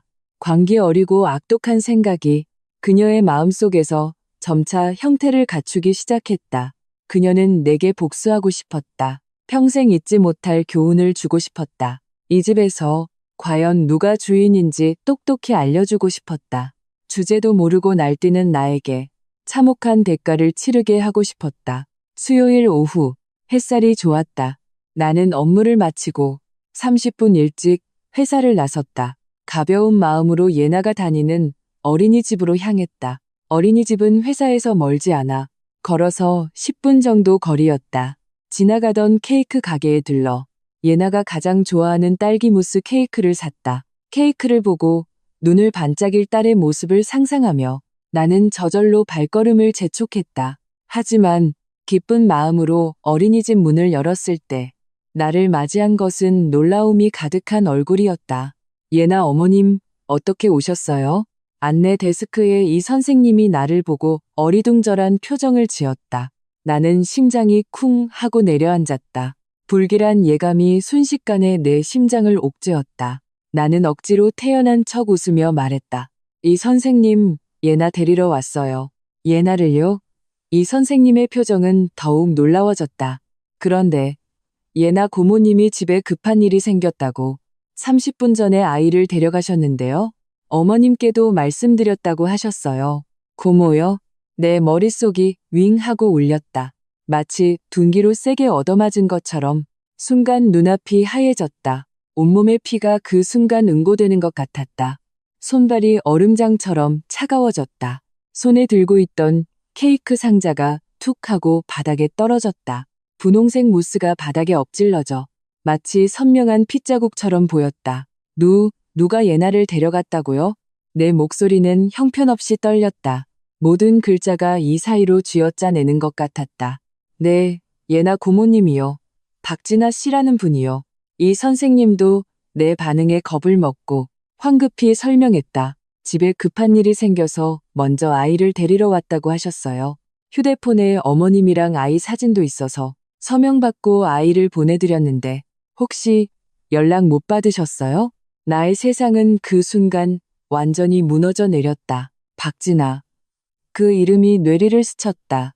걷잡을 수 없는 공포와 분노가 화산처럼 폭발하며 순간적으로 내 모든 이성을 삼켜버렸다. 나는 미친 사람처럼 휴대폰을 꺼냈다. 손가락이 떨려 번호를 제대로 누를 수조차 없었다. 박진아에게 전화를 걸었다. 죄송합니다. 고객님께서 전화를 받을 수 없어. 차가운 기계음이 마치 날카로운 비수처럼 내 심장을 꿰뚫었다. 나는 포기하지 않고 시어머니 김선영 여사에게 전화를 걸었다. 전화는 한참 울린 후에야 연결되었다. 저편에서 그녀의 나른한 목소리가 들려왔다. 여보세요? 누구세요? 어머님, 박진아 어딨어요? 예나, 그 애가 데려간 거 맞죠? 나는 목이 터져라 소리쳤다. 전화기 저편의 김선영 여사는 내 기세에 놀란 듯 우물쭈물하며 말했다. 진아. 걔 오후에 쇼핑하러 간다고 했는데 예나는 모르겠는데 나한테는 아무 말 안 했어. 그녀의 목소리에는 회피와 죄책감이 가득했다. 나는 확신했다. 그녀는 분명 무언가를 알고 있다. 김선영 여사님, 똑똑히 들으세요. 만약 예나한테 무슨 일이라도 생기면 내가 당신들 절대로 가만두지 않을 거예요. 나는 전화를 끊었다. 손이 떨려 휴대폰을 쥐고 있기도 힘들었다. 나는 온몸에 마지막 힘을 쥐었자 박진우에게 전화를 걸었다. 전화는 금방 연결되었다. 저편에서 그의 짜증 섞인 목소리가 들려왔다. 또 왜? 나 지금 회의 중이란 말이야. 박진우, 나는 온 힘을 다해 피를 토하는 듯한 절규를 내뱉었다. 당신 동생 박진아가 걔가 예나를 어린이집에서 데려갔어. 지금 전화기도 꺼져 있어. 찾을 수가 없다고. 전화기 저편의 박진우는 잠시 멈칫하는 듯했다. 이내 그는 대수롭지 않다는 말투로 말했다. 진아가 자기 조카 데리고 좀 놀 수도 있지. 뭘 그래. 걔가 예나를 팔아먹기라도 하겠어? 괜히 호들갑 떨지 마. 아마 배터리가 없어서 그럴 거야. 좀 있으면 돌아오겠지. 호들갑? 나는 내 귀를 의심했다. 내 딸이 실종되었다. 생사도 알 수 없다. 그런데 친아버지라는 사람의 입에서 나온 말은 고작 호들갑이었다. 지난 6년간 억눌려왔던 절망과 분노가 그 순간 터진 두 개 홍수처럼 내 모든 방어선을 완전히 무너뜨렸다. 박진우, 똑똑히 들어. 나는 전화기에 대고 내 평생 가장 악독한 저주를 퍼부었다. 모든 글자에 피가 묻어나는 것 같았다. 내 딸을 굴러온 씨앗이라고 욕한 년이야. 그 년이 무슨 좋은 마음을 품었겠어. 내 딸한테 털끝 하나라도 잘못되면 내가 당신네 온 가족 평생 편히 못 살게 할 거야. 마지막 한마디를 내지르고 나는 눈앞이 캄캄해지며 쓰러질 뻔했다. 나는 손바닥을 세게 꼬집었다. 극심한 고통이 나에게 한 줄기 정신을 되찾아 주었다. 쓰러지면 안 돼. 나는 쓰러질 수 없어. 내 딸이 나를 기다리고 있어. 나는 전화를 끊었다. 더 이상 박씨 집안의 그 인간 쓰레기들에게 어떤 기대도 하지 않았다. 나는 어린이집 문 앞에 CCTV를 보며 마치 마지막 지푸라기라도 잡는 심정으로 이 선생님에게 소리쳤다. CCTV. 빨리 CCTV 좀 보여주세요. 어린이집의 CCTV 관제실. 공기는 시멘트처럼 굳어 있었다. 나와 이 선생님은 화면을 뚫어져라 쳐다봤다. 시간이 1초 거꾸로 흘렀다. 마침내 화면은 오후 4시 15분에 멈췄다. 유행하는 옷을 입고 선글라스와 마스크를 쓴 여자가 화면에 나타났다. 박진아였다. 그녀는 능숙하게 선생님에게 인사했다. 얼굴에는 심지어 가식적인 미소까지 걸려 있었다. 곧 작은 예나가 책가방을 메고 교실에서 나왔다. 박진아를 보고 예나의 얼굴에는 분명한 두려움과 거부감이 스쳤다. 아이는 본능적으로 뒤로 물러섰다. 하지만 박진아는 막무가내로 예나의 작은 손을 낚아채 거의 끌다시피 그녀를 어린이집 밖으로 데리고 나갔다. 문을 나선 후 박진아는 경계심 가득한 눈으로 사방을 살피더니 예나를 데리고 길가에 서 있던 택시에 빠르게 올라탔다. 그리고 차들의 행렬 속으로 사라졌다. 내 심장은 마치 보이지 않는 손에 세게 쥐어짜이는 것 같았다. 숨을 쉴 수 없을 만큼 아팠다. 내 딸, 내 것 많고 울보인 딸. 그녀는 한때 자신을 악독하게 저주했던 그 여자에게 강제로 끌려갔다. 그 순간 아이는 얼마나 무서웠을까? 얼마나 무력했을까? 당장 신고해야 해요. 이 선생님도 눈앞의 이 장면에 얼굴이 하얗게 질려 덜덜 떨며 휴대폰을 꺼냈다. 제가 할게요. 나는 그녀의 휴대폰을 낚아챘다. 깊은 숨을 들이마시고 공포와 분노로 떨리는 손가락을 억지로 움직여 정확하게 112 세 숫자를 눌렀다. 네, 112입니다. 신고하려고요. 제 3살 배기 딸이 서대문구의 햇살 어린이집에서 고모인 박진아에게 강제로 끌려갔습니다. 지금 행방불명 상태입니다. 네, 아동 유인 혐의가 있다고 생각합니다. 내 목소리는 이상할 정도로 냉정했다. 나 자신조차 무서울 정도로 나는 알고 있었다. 지금 나는 당황해서는 안 된다. 나는 예나의 유일한 희망이다. 내가 막 신고를 마치고 경찰에게 박진아의 인상착의와 예상이동 경로를 설명하고 있을 때 박진우에게서 전화가 걸려왔다. 나는 경찰과의 통화를 끊고 그의 전화를 받았다. 전화기 저편에서 그의 격앙된 고함이 들려왔다. 서지수, 너 미쳤어? 경찰에 신고를 해. 너 지금 무슨 짓을 하는지 알아? 걔는 내 동생이야. 네가 걔를 감옥에 보내고 싶어? 소문나면 우리 집안 체면은 뭐가 되냐고. 딸의 생사가 불분명한 이 순간 그가 걱정하는 것은 여전히 그의 동생이 감옥에 갈까봐 그들의 더럽기 짝이 없는 가문의 체면이었다. 하늘을 찌를 듯한 분노가 뼛속 깊은 절망과 뒤섞여 순간 내 머리끝까지 치솟았다. 나는 아무 말도 하지 않고 그대로 전화를 끊어버리고 그의 번호를 수신 차단 목록에 넣어버렸다. 얼마 지나지 않아 경찰 2명이 어린이집에 도착했다. 나는 CCTV 영상을 복사해서 그들에게 건네고 박진아의 주민등록번호와 휴대폰 번호를 제공했다. 경찰은 상황을 파악한 후 얼굴이 심각해졌다. 즉시 기술적인 수단을 통해 그 택시의 이동 경로와 박진아의 휴대폰 신호를 추적하기 시작했다. 바로 그때 박진우도 차를 몰고 도착했다. 그는 마치 격분한 황소처럼 충혈된 눈으로 내게 달려와 내 어깨를 붙잡고 세차게 흔들었다. 당장 가서 신고 취소해. 지금 당장. 들었어? 진아는 그냥 애랑 장난친 거야. 애를 어떻게 하겠어. 네가 걔 인생을 망쳐야 속이 시원하겠냐고. 나는 그의 분노로 일그러진 얼굴을 보았다. 그에게서 나는 익숙하지만 동시에 지독히 낯선 냄새를 맡았다. 마음속에는 끝없는 비애와 증오만이 남았다. 꺼져. 나는 온 힘을 다해 그를 세게 밀쳐냈다. 그는 내가 반항할 줄은 몰랐는지 비틀거리다 하마터면 넘어질 뻔했다. 박진우, 똑똑히 들어. 나는 그의 코앞에 손가락질하며 독을 품은 얼음처럼 한 글자 한 글자 내뱉었다. 지금 이 순간부터 내 딸의 안전은 당신과 당신네 박씨 집안과 아무런 관련이 없어. 만약 예나가 무사히 돌아온다면 나는 예나를 데리고 당신들 세상에서 영원히 사라져 줄 거야. 만약 예나한테 무슨 일이라도 생긴다면 나는 잠시 말을 멈추고 그의 눈에 스치는 공포를 보며 한 글자 한 글자 힘주어 말했다. 내가 당신네 온 가족을 데리고 같이 갈 거야. 내 눈빛은 분명 지옥에서 기어 나온 악귀처럼 광기와 모든 것을 파괴하려는 결의로 가득 차 있었을 것이다. 박진우는 나에게 압도당했다. 그는 입을 뻐끔거리며 무언가 말하려 했지만 옆에 있던 경찰의 날카로운 제지에 입을 다물었다. 선생님, 진정하십시오. 지금 가장 중요한 것은 아이를 찾는 겁니다. 계속해서 경찰의 업무를 방해하시면 공무집행방해 혐의로 함께 경찰서로 연행하겠습니다. 박진우는 그제야 마지못해 입을 다물고 한쪽으로 물러섰다. 하지만 그의 두 눈은 여전히 원망 가득한 눈으로 나를 쏘아보고 있었다. 나는 더 이상 그를 상대하지 않았다. 오직 모든 신경을 경찰의 무전기에 집중했다.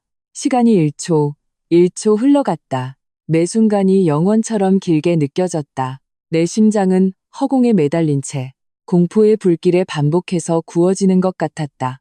예나야, 내 아가, 도대체 어디 있는 거니? 제발 아무 일도 없어야 해. 시간이 1초 흘러갔다. 매 순간이 무딘 칼날처럼 내 심장을 반복해서 베어내는 것 같았다.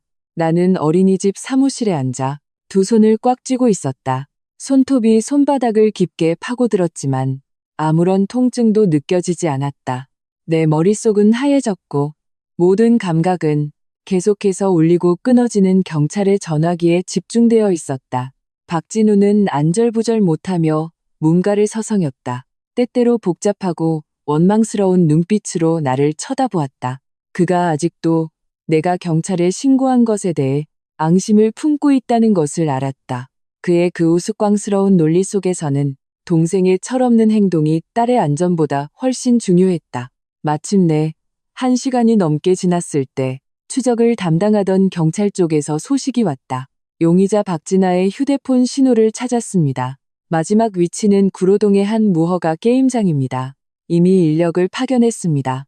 게임장? 나는 그 세 글자를 듣고 심장이 쿵 하고 내려앉았다. 박진아가 언제부터 그런 불량한 곳에 드나들기 시작했지. 예나를 그곳에 데리고 가서 무엇을 하려는 거지?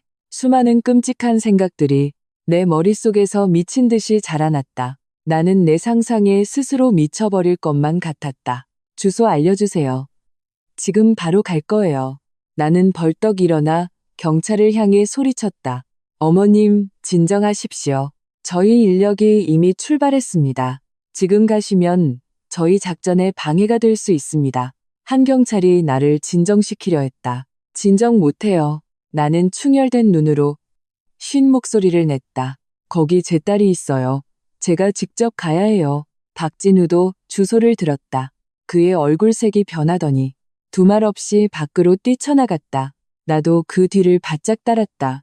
두 명의 경찰은 어쩔 수 없이 우리를 따라 나와 경찰차에 태우고 함께 그곳으로 향했다. 경찰차는 좁고 혼잡한 골목길을 달려 마침내 간판도 없는 한 건물의 지하 입구에 멈춰섰다. 축축하고 곰팡내 나는 공기, 담배 냄새와 저렴한 향수 냄새가 뒤섞인 악취가 훅 끼쳐왔다. 역겨움에 헛구역질이 나올 뻔했다. 몇 명의 사복 경찰이 이미 입구를 통제하고 있었다. 우리는 그들 뒤를 따라 그 이른바 게임장 안으로 뛰어들어갔다. 안의 모습은 내가 상상했던 것보다 훨씬 끔찍했다. 어두컴컴한 조명 아래 담배 연기가 자욱했다.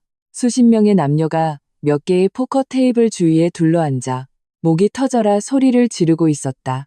공기 중에는 짙은 니코틴과 땀 냄새가 진동했다. 바닥은 담배꽁초, 과자 껍질, 그리고 뱉어놓은 침으로 더럽기 짝이 없었다.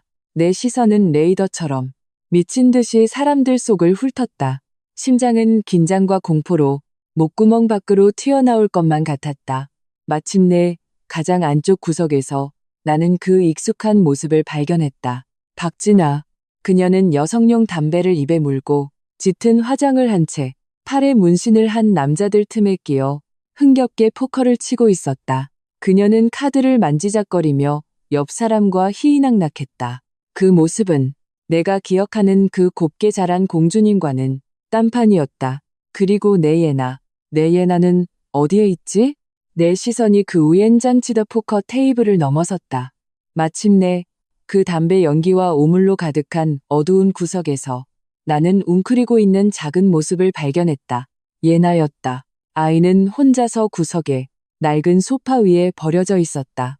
몸에는 아직 어린이집의 깨끗한 원피스를 입고 있었지만 지금은 잿빛으로 변해 있었다. 아이는 작은 몸을 공처럼 말고 두 손으로 무릎을 감싸 안고 얼굴을 깊이 파묻고 있었다. 어깨가 들썩이는 것으로 보아 오랫동안 울고 있었음이 분명했다. 바지는 축축하게 젖어 있었고 바닥에는 작은 물웅덩이가 있었다. 아이는 겁에 질려 오줌을 쌌다. 내 심장은 그 순간 마치 수많은 강철 바늘에 꿰뚫린 것처럼 숨이 그를듯이 아팠다. 예나야. 나는 처절한 비명을 지르며 무작정 아이에게로 달려갔다. 경찰들도 신속하게 움직여 게임장 전체를 통제했다. 포커를 치던 박진아는 이 갑작스러운 상황에 놀라 의자에서 벌떡 일어났다. 입에 물고 있던 담배가 바닥에 떨어졌다. 그녀는 들이닥친 경찰들을 보고 처음에는 어리둥절했지만 이내 눈물 범벅이 되어 미친 사람처럼 달려드는 나를 보고는 얼굴에 당혹감이 스쳤다. 하지만 곧 다시 그 뻔뻔한 표정으로 돌아왔다. 경찰 아저씨, 이게 다 무슨 일이에요? 제가 무슨 법이라도 어겼어요? 그녀는 감히 경찰에게 따져 물었다. 나는 예나 곁으로 달려가 아이를 품에 꼭 끌어안았다. 아이의 몸은 얼음장처럼 차가웠고 계속해서 떨고 있었다. 내게서 익숙한 냄새를 맡자 아이는 마치 겁먹은 새끼 고양이처럼 내 품에서 가냘프고 쉰 울음소리를 냈다. 목이 다 쉬어 있었다. 왜 저를 잡아가요? 박진아는 여전히 저쪽에서 소리치고 있었다. 저는 얘 친고모예요. 그냥 데리고 나와서 좀 놀아주다가 우리 새언니한테 장난 좀 친 것뿐이라고요. 이게 뭐 그리 큰일이라고 경찰까지 불러요? 장난? 나는 딸을 안고 천천히 몸을 돌렸다. 핏발이 선 두 눈으로 반성의 기미라고는 찾아볼 수 없는 박진아의 얼굴을 뚫어져라 쳐다봤다.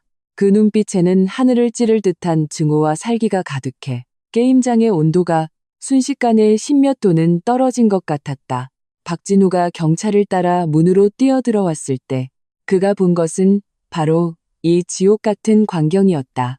한쪽에는 그의 친동생이 담배를 꼬나물고 다리를 꼰 채 더러운 도박판에서 웃고 떠들고 있었다. 다른 한쪽에는 그의 친딸이 더러운 구석에 버려진 채 겁에 질려 오줌을 싸고 목이 쉴 때까지 울어 마치 세상에 버림받은 새끼 고양이처럼 벌벌 떨고 있었다. 강렬한 시각적 충격과 딸의 그 가냘픈 엄마라는 소리가 마치 시뻘겋게 달궈진 쇠망치처럼 박진우의 심장을 헨헨드 때렸다.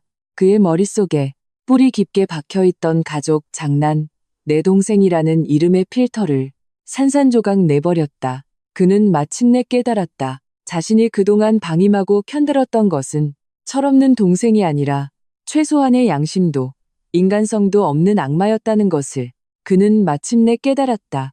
자신의 그 좋은 게 좋은 거지라는 식의 태도와 그냥 좀 참아라는 말이 자신의 딸을 만겁의 심연으로 밀어 넣을 뻔했다는 것을 전례 없는 분노, 후회, 그리고 공포가 마치 화산 용암처럼 그의 가슴 속에서 맹렬하게 분출했다. 순간 그의 모든 이성을 삼켜버렸다. 그는 마치 야수와 같은 포효를 내질렀다. 충혈된 눈으로 마치 미친 황소처럼 그 포커 테이블을 향해 돌진했다. 아직 경찰에게 변명하던 박진아는 그의 모습에 겁을 먹고 본능적으로 한 걸음 물러섰다. 오빠, 왜 그래?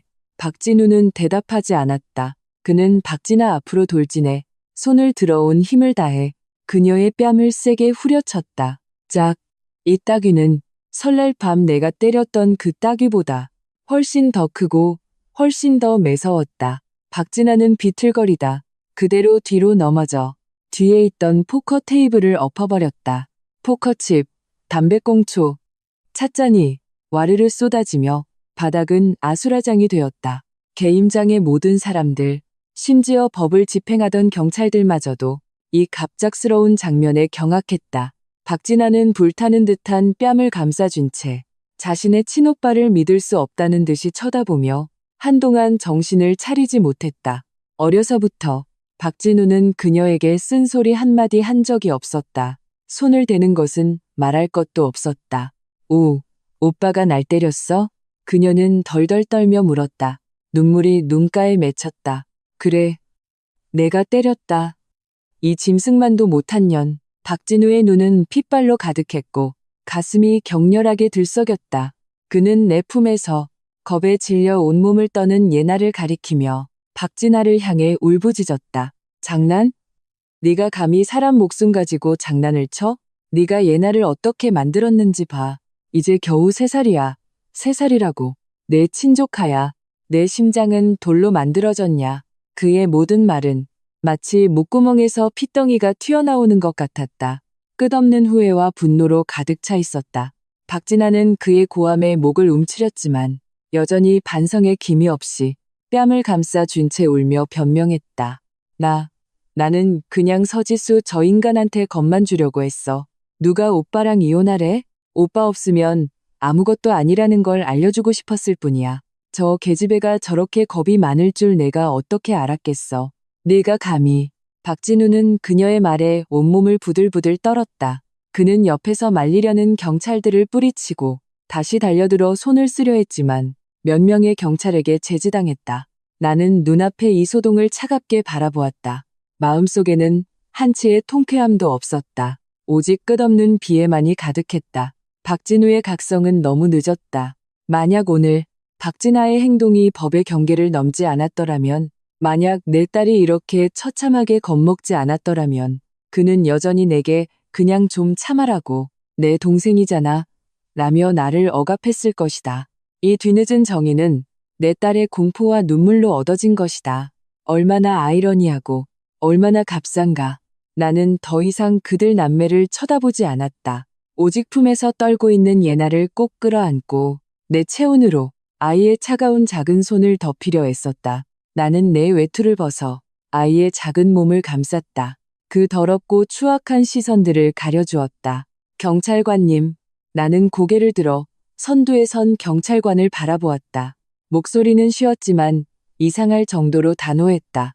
저 여자 고소할 겁니다. 상해죄로, 아동학대죄로 고소할 겁니다. 법에 따라 엄중히 처벌해 주십시오. 절대 합의는 없습니다. 내 말은 마치 찬물한 바가지처럼 여전히 발악하는 박진아와 분노에 찬 박진우의 머리 위에 쏟아졌다. 그들은 모두 얼어붙어 믿을 수 없다는 듯이 나를 쳐다봤다. 아마 그들 마음속에는 박진우가 정신을 차리고 박진아를 혼냈으니 내가 감지덕지하며 눈물을 거두고 다시 온 가족이 화목하게 살아가야 한다고 생각했을 것이다. 하지만 유감스럽게도 나는 그들이 상상하는 그런 성모 마리아가 아니었다. 어떤 상처는 일단 생기면 영원히 아물지 않는다. 어떤 선은 일단 넘으면 다시는 돌아갈 길이 없다. 파출소 조사실 밖 복도의 형광등 불빛이 눈부시게 하줍다. 나는 잠든 예나를 안고 차가운 긴 의자에 앉아 있었다.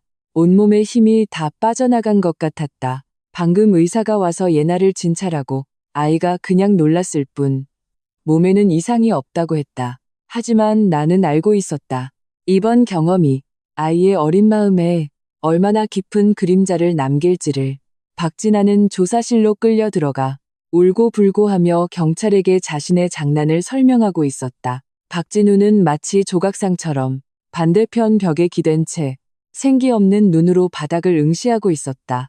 온몸에서 죽음과 같은 기운이 풍겨 나왔다. 얼마 지나지 않아 시어머니 김선영 여사도 소식을 듣고 달려왔다. 아마 어느 친척에게서 소식을 들었을 것이다. 파출소 문을 들어서자마자 그녀는 곧장 내게로 달려왔다. 얼굴에는 초조함과 비굴한 미소가 걸려 있었다. 지수야, 너 괜찮니? 예나는 아이고, 내 귀한 손녀. 할머니가 좀 안아보자. 나는 몸을 돌려 그녀가 내민 손을 피했다. 차가운 눈으로 그녀를 바라보며 아무 말도 하지 않았다. 김선영 여사의 미소가 얼굴에 굳었다. 그녀는 어색하게 손을 비비더니 벽에 기댄 박진우에게로 향했다. 진우야, 이게 도대체 어떻게 된 일이니? 진아는? 걔는 어딨어? 박진우는 천천히 고개를 들었다. 늘 온화한 미소를 띠던 그 눈은 지금 핏발과 차가운 증오로 가득 차 있었다. 그는 자신의 어머니를 보며 사포로 긁는 듯한 쉰 목소리로 말했다. 어머니, 여긴 또 뭐하러 오셨어요? 김선영 여사는 그의 모습에 겁을 먹었다. 나는 진아가 경찰에 잡혀갔다고 해서 내가 어떻게 안 올 수가 있니? 걔가 도대체 무슨 죄를 지었길래 무슨 죄를 지었냐고요? 박진우는 마치 기가 막힌 농담이라도 들은 듯 했다. 그는 벌떡 몸을 일으켜 한 걸음 한 걸음 김선영 여사에게 다가갔다. 두 주먹은 힘을 주어 하얗게 질려 있었다. 그는 조사실 방향을 가리키고 또 내 품에서 불안하게 잠든 예나를 가리키며 자신의 어머니를 향해 억눌러왔던 울분을 토해냈다. 그 여자, 어머니의 그 귀한 딸이 오늘 오후에 내 딸을, 어머니의 3살배기 친손녀를 더러운 게임장에 혼자 내버려뒀어요. 애가 겁에 질려 오줌을 싸고 목이 쉴 때까지 우는데도 자기는 옆에서 담배나 꼬나 물고 포커를 쳤다고요. 김선영 여사는 아들의 기세에 뒷걸음질 치다 얼굴이 새하얗게 질렸다. 입술을 파르르 떨며 온전한 문장 하나를 만들지 못했다. 아닐 거야. 진아가 걔는 일부러 그런 게 아니야. 그냥 내 아내한테 장난 좀 치려고. 또 장난. 박진우는 완전히 폭발했다. 그의 두 눈은 붉게 충혈되었고 마치 벼랑 끝에 몰린 짐승 같았다. 설날부터 당신들은 계속 나한테 장난이라고 했어. 내 딸을 굴러온 씨앗이라고 욕하는 것도 장난. 애를 그런 곳에 버려두는 것도 장난. 어머니, 말씀 좀 해보세요. 도대체 사람이 죽어나가야 당신들은 그게 장난이 아니라 악행이고 범죄라는 걸 인정하실 겁니까? 그의 고함은 텅 빈 복도에 울려 퍼졌다. 절망과 후회로 가득 차 있었다. 김선영 여사는 그의 고함에 힘없이 주저앉아 마침내 와앙하고 울음을 터뜨렸다. 울면서 자신의 가슴을 쳤다. 내가 무슨 죄를 지어서, 내가 어떻게 저렇게 철없는 딸을 낳았을까? 진우야, 네가 가서 경찰한테 말 좀 잘해줘. 진아 좀 풀어달라고. 걔가 잘못했다고 했어. 다시는 안 그런다고. 늦었어요. 박진우는 바닥에 주저앉아 여전히 딸을 위해 애원하는 어머니를 보며 눈 속의 마지막 온기마저 사라졌다. 오늘부터 나한테 박진아 같은 동생은 없어요. 그는 잠시 말을 멈추고 깊은 숨을 내쉬었다. 마치 어떤 결심이라도 한 것처럼 자신의 어머니를 보며 한 글자 한 글자 명확하고 단호하게 말했다. 어머니, 만약 어머니가 예전처럼 아무런 원칙 없이 그 애를 감싸고 편든다면 그때는 저도 어머니 같은 엄마 없는 셈 칠 겁니다. 김선영 여사의 울음소리가 뚝 그쳤다. 그녀는 믿을 수 없다는 듯이 고개를 들어 마치 하룻밤 사이에 완전히 낯설어진 아들을 바라보았다. 박씨 집안의 모자는 그 순간 장난이 불러온 재앙으로 인해 완전히 갈라섰다. 나는 눈앞에 이 소동을 조용히 지켜보았다. 마음속에는 아무런 파동도 일지 않았다. 이 모든 것은 그들의 자업자득이었다. 조사실 문이 열리고 경찰관 한 명이 나왔다. 뒤에는 고개를 푹 숙인 박진아가 따라 나왔다. 조사 결과 박진아 씨의 행위는 폭력행위 등 처벌에 관한 법률 위반에 해당하며 미성년자에게 심각한 정신적, 신체적 피해를 입혔습니다. 경범죄 처벌법에 의거 구류 15일 및 벌금 20만 원에 처하겠습니다. 경찰은 무표정하게 처리 결과를 발표했다. 안 돼요. 저 구치소 가기 싫어요. 박진아는 구류라는 말을 듣자마자 완전히 무너졌다. 달려와 내 팔을 잡으려 했지만 경찰에게 제지당했다. 그녀는 경찰 너머로 나를 향해 목이 터져라 울부짖었다. 새언니, 내가 잘못했어. 정말 잘못했어. 이번 한 번만 용서해줘. 다시는 안 그럴게. 경찰한테 그냥 장난친 거라고 말해줘. 우리는 가족이잖아. 나는 그를 냉담하게 바라보았다.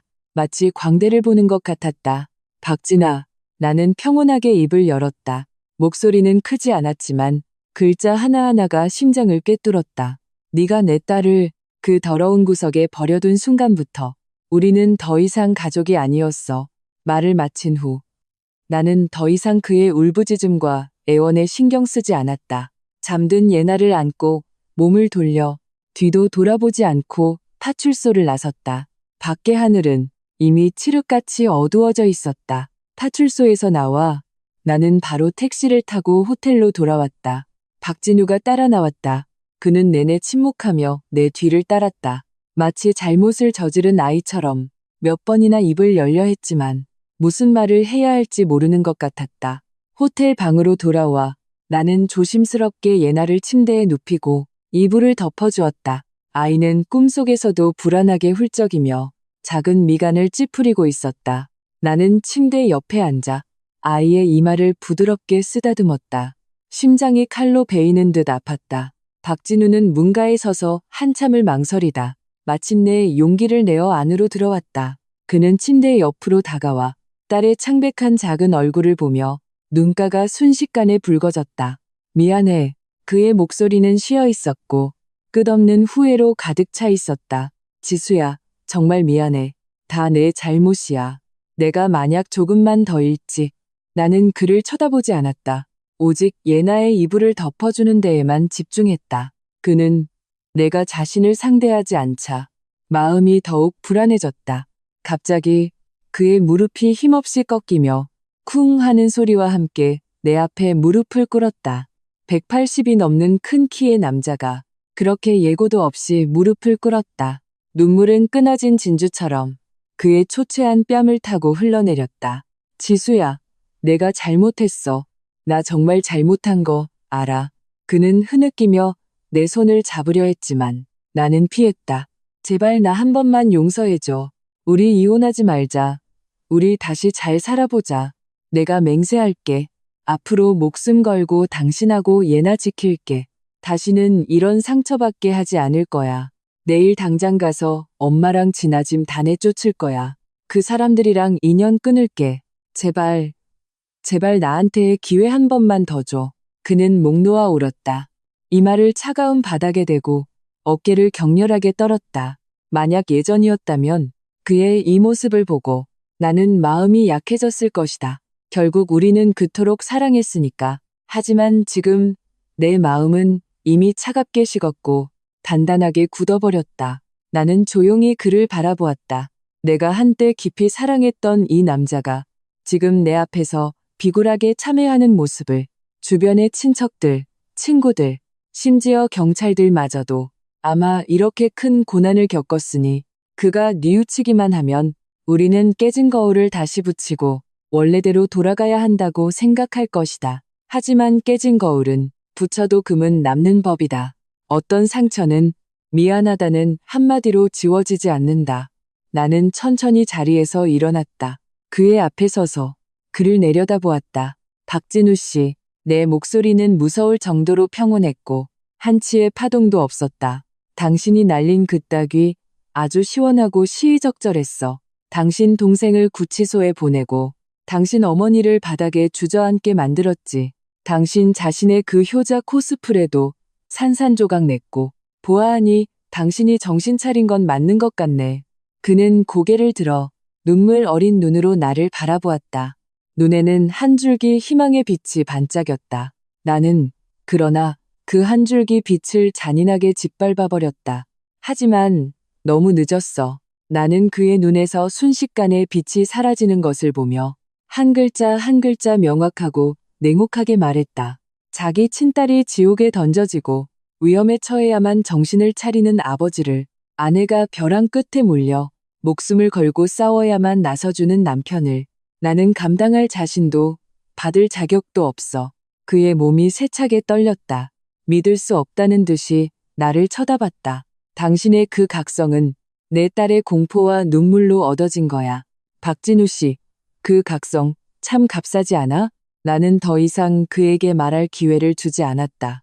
침대 협탁 위에 있던 그가 아직 사인하지 않은 이혼 합의서와 펜을 집어 그의 앞에 던졌다. 더 이상 당신 보고 싶지 않아. 당신네 박씨 집안과도 어떤 관계도 맺고 싶지 않고 사인해. 말을 마친 후 나는 창가로 걸어가 그에게 등을 보였다. 창밖의 불빛을 바라보며 눈물이 마침내 소리 없이 흘러내렸다. 등 뒤에서는 그의 억눌린 절망적인 울음소리가 들려왔다. 나는 오늘 내 결정이 잔인하다는 것을 안다. 하지만 나는 더 잘 안다. 만약 오늘 내가 마음 약해진다면 나를 기다리는 것은 다음번, 그 다음번, 끝없는 장난과 상처일 것이라는 것을 나는 더 이상 내 딸을 걸고 도박할 수 없다. 한 남자가 진정으로 성장할 것인지 아닌지를 나는 그 도박을 감당할 수 없으니까. 그날 밤 박진우는 떠나지 않았다. 그는 그렇게 차가운 바닥에 무릎을 꿇고 밤새도록 울었다. 나는 그를 상대하지 않았다. 그렇게 창가에 서서 밤새도록 서 있었다. 동이 틀 무렵 그는 마침내 일어섰다. 비틀거리는 걸음으로 테이블로 다가가 그 펜을 집어들었다. 펜촉이 종이를 스치는 사각거리는 소리가 고요한 방 안에서 유난히 선명하게 들렸다. 그것은 우리 6년의 결혼이 종말을 고하는 소리였다. 박진우는 결국 이혼 합의서에 사인을 했다. 그가 사인한 서류를 내게 건넬 때 그의 손은 여전히 가늘게 떨리고 있었다. 두 눈은 핏발로 가득했고 온몸이 하룻밤 사이에 10년은 늙어버린 것 같았다. 집이랑 예금, 나는 다 안 가질게. 그의 목소리는 쉬어 있었다. 전부 당신하고 예나한테 줘. 그냥 내가 당신들한테 주는 보상이라고 생각해줘. 나는 합의서를 받아들고 그를 보지 않았다. 그저 담담하게 한마디 했다. 이건 내가 당연히 받아야 할 몫이에요. 그는 쓴웃음을 지었다. 눈에는 끝없는 절망과 후회가 가득했다. 그는 자신이 무슨 짓을 해도 더 이상 내 마음을 되돌릴 수 없다는 것을 알았다. 우리는 다음 날 구청에 가서 서류를 처리하기로 약속했다. 그날 밤 그는 더 이상 매달리지 않았다. 그저 호텔을 떠나기 전 침대에서 잠든 예나를 깊이 바라보고 침묵 속에서 구부정한 등을 보이며 복도 끝으로 사라졌다. 다음 날 우리는 이상할 정도로 평온하게 모든 이혼 절차를 마쳤다. 구청문을 나서는 순간 하늘에서는 보슬비가 내리기 시작했다. 마치 우리의 실패한 결혼을 위해 애도의 노래를 연주하는 것 같았다. 나는 바로 호텔로 돌아가지 않고 예나를 데리고 내가 6년을 살았던 그 집으로 돌아갔다. 나와 딸의 짐을 챙기기 위해서였다. 문을 열자 집안은 어지러웠고 아직 어젯밤의 담배 냄새와 술 냄새가 남아 있었다. 박진우는 밤새 들어오지 않은 모양이었다. 나는 미련 없이 침실과 아이 방으로 들어가 신속하게 짐을 싸기 시작했다. 예나는 착하게도 울지도 떼쓰지도 않고 옆에 조용히 앉아 자신의 장난감을 하나씩 상자에 담는 것을 도왔다. 내가 거의 짐을 다 쌌을 때 초인종이 울렸다. 나는 박진우가 돌아온 줄 알고 문을 열었다. 하지만 문 밖에는 시어머니 김선영 여사가 닭죽이 든 냄비를 들고 초췌한 얼굴로 서 있었다. 지수야. 그녀는 나를 보고 눈가가 즉시 붉어졌다. 목소리에는 울음이 섞여 있었다. 엄마가 잘못했다. 진우랑 이혼하지 마라. 응. 엄마가 너한테 무릎이라도 꿇을게. 말하며 그녀는 정말로 무릎을 꿇으려 했다. 나는 재빨리 그녀를 부축했다. 그럴 필요 없어요. 나는 무표정하게 그녀를 바라보았다. 저희 이미 이혼했어요. 이혼했다고?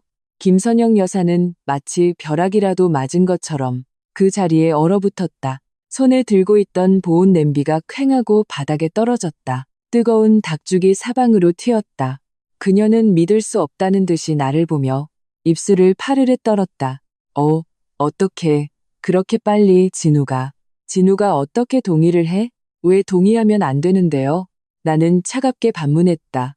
당신네 집에서 또 사람이라도 죽어나가야 그때서야 사인이라도 해줄 참이었어요. 김선영 여사는 내 말에 한마디도 대꾸하지 못하고 얼굴에서 핏기가 가셨다. 나는 더 이상 그녀를 상대하지 않고 문을 닫고 계속 짐을 쌌다. 얼마 지나지 않아 문 밖에서 다시 문 두드리는 소리가 들려왔다. 이번에는 김선영 여사의 처절한 울음소리와 애원이 섞여 있었다. 지수야, 문 좀 열어줘. 엄마가 빌게. 네가 이렇게 매정하게 굴면 안 돼. 우리 집은 너 없으면 안 된단 말이야. 나는 못 들은 척 마지막 상자를 테이프로 봉했다. 그녀의 울음소리는 점점 더 커져 이웃들의 구경거리가 되었다. 나는 예나에게 더 이상 이 추악한 모습을 보여주고 싶지 않았다. 휴대폰을 꺼내 경찰에 신고하려던 참에 문 두드리는 소리와 울음소리가 갑자기 멈췄다. 나는 문구멍으로 밖을 내다보았다. 박진우가 돌아왔다. 그는 어두운 얼굴로 여전히 울고 있는 김선영 여사를 잡아 끌며 전례 없는 차가움과 혐오가 섞인 목소리로 말했다. 엄마, 이제 그만 좀 하세요. 아직도 덜 창피해요? 진우야, 내가 지수 좀 설득해봐. 너희 이혼하면 안 돼. 우린 이미 이혼했어요. 박진우는 그녀의 말을 끊었다. 한 글자 한 글자 명확하게. 이제 저 사람은 우리 박씨 집안과 아무런 관련이 없어요. 앞으로는 다시는 저 사람의 삶을 방해하지 마세요. 그는 잠시 말을 멈추고 여전히 발악하는 어머니를 보며 피로와 단호함이 가득한 눈빛으로 말했다. 그리고 이 집, 나도 더 이상 있고 싶지 않아요.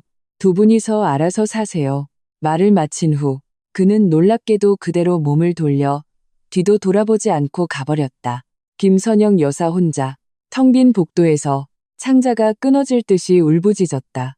나는 문구멍으로 펼쳐지는 이 소동을 보며 마음속에 아무런 동정심도 잃지 않았다. 진작 이렇게 될 줄 알았다면 애초에 그러지 말았어야지. 나는 이삿짐 센터에 연락해 나와 예나의 짐을 전부 옮겼다. 떠나기 전 나는 한때 소속감을 상징했던 그 짐 열쇠를 가볍게 현관 신발장 위에 놓아두었다. 안녕, 나의 옛집. 안녕, 나의 가련하고 이미 죽어버린 6년의 결혼 생활. 모든 절차를 마치고 그 집에서 완전히 나온 후 나는 가장 빠른 속도로 회사에서 멀지 않은 고급 오피스텔 단지에 투룸을 얻었다. 집은 아주 깨끗했고 내가 좋아하는 심플한 스타일로 꾸며져 있었다. 햇살이 가득 들어오는 큰 베란다도 있었다. 나는 예나를 위해 동심 가득한 공주님 방을 꾸며주고 새로운 장난감과 그림책을 사주었다. 새 집으로 이사한 날 햇살은 유난히 따뜻했다. 예나는 새 카펫 위에서 신나게 뒹굴었다. 꼬르르 웃는 아이의 웃음소리가 방 안에 울려 퍼지며 지난 며칠간의 모든 어둠을 걷어냈다.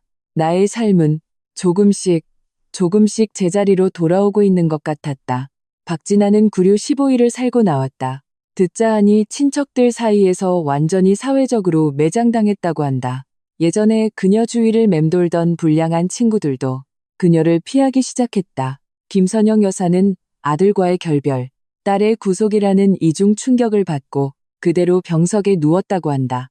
병원에 보름 넘게 입원했다고 들었다. 그리고 박진우, 구청 앞에서 헤어진 후 그는 다시는 내게 연락하지 않았다. 변호사 친구에게 듣기로 그는 명의로 된 다른 작은 오피스텔을 팔아 그 돈의 절반을 내 계좌로 입금했다고 한다.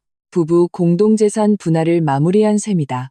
그리고 그는 원래 다니던 회사를 그만두고 혼자 다른 도시로 떠났다고 했다. 박 씨, 집안은 마치 갑작스럽게 불어닥친 태풍처럼 내 6년의 청춘을 휩쓸고 지나가 다시 극적으로 내 삶에서 퇴장했다. 나는 그들의 뒷이야기를 굳이 알아보려 하지 않았다. 알고 싶지도 않았다. 내게 있어서 그들은 이미 아무 상관없는 타인이었다. 나는 모든 에너지를 일과 예나를 돌보는 데에 쏟기 시작했다. 나는 아이를 위해 전문 심리 상담사를 불렀고 교회로 데려가 별을 보고 바닷가에 가서 조개를 주었다. 나의 노력 덕분에 예나는 서서히 그날의 그림자에서 벗어났고 얼굴의 웃음도 점점 많아졌다. 삶은 잔잔한 호수처럼 평온했다. 한 달 후, 보슬비가 내리는 어느 오후, 나는 낯선 도시에서 걸려온 전화를 받았다. 나는 잠시 망설이다 전화를 받았다. 전화기 저편에서 박진우의 그 익숙하면서도 낯선 목소리가 들려왔다. 쉰 목소리에 피로가 가득했다. 지수야, 나야. 나는 아무 말도 하지 않고 조용히 들었다.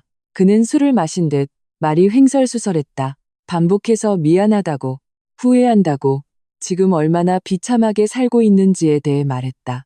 나는 그의 모든 하소연을 조용히 들었다. 위로도 비난도 하지 않았다.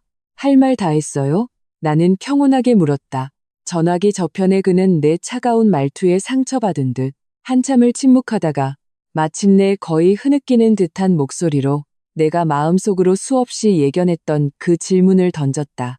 지수야, 만약 설날 밤에 그 농담이 없었다면 우리 아직 잘 지낼 수 있었을까?